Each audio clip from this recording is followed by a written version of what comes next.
سر کے مسح کے لیے نئے سرے سے پانی لیں گے یا ہاتھ دھونے کے بعد میں سر کا جو مسح کیا جاتا ہے تو دھوئے ہوئے ہاتھوں سے ہی، اب چونکہ گیلے ہیں مسح کے لیے بہت پانی لگتا ہے نہیں، تو کیا ویسے ہی کریں گے مسح یا نئے سرے سے پانی لے کے پھر مسح کریں گے؟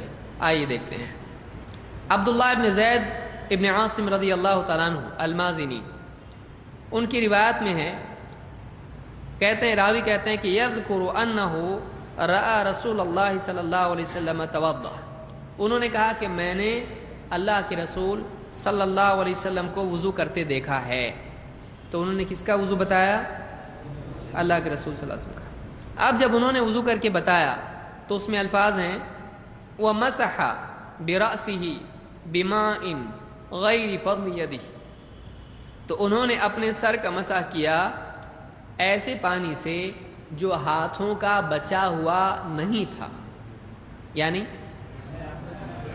ہاتھ آپ نے دھو لیے، اب اس کے بعد مسح کرنا ہے تو آپ کیا کریں گے؟ پھر نئے سرے سے پانی لیں گے اور اس کو چھوڑ کے کیا کریں گے؟ سر کا مسح کریں گے، یعنی سر کے مسح کے لیے کیا کیا؟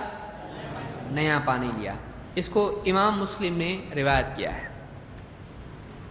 لیکن کیا ایسا کر سکتے ہیں کہ ہاتھ گیلے ہیں اور دھونے کے بعد جو تری ہاتھوں میں رہ گئی اسی سے سر کا بھی مسح کر لیں؟